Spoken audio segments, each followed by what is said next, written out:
Hey guys, welcome back to the channel. Whether you're here to compare apps, learn something new, or just stay updated, you're in the right place. Let's jump straight into it. Welcome back to the channel. If you've been building a Flask app and you're ready to make it live on the internet, then this one is for you. Today, I'm showing you how to deploy a Flask application on the AWS EC2 instance, step by step, the easy way, updated for 2025.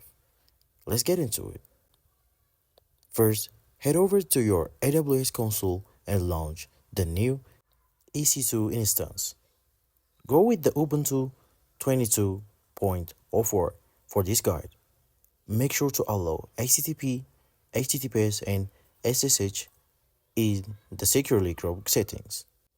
Once your instance is up, connected using SSH.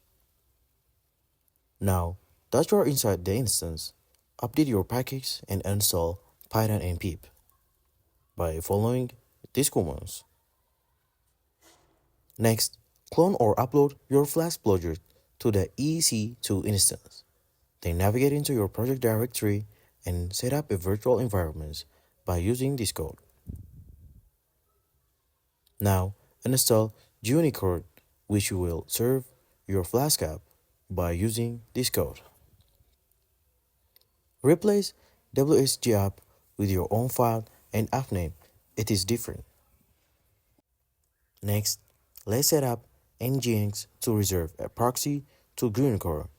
Create a config like this using this command and paste in like this.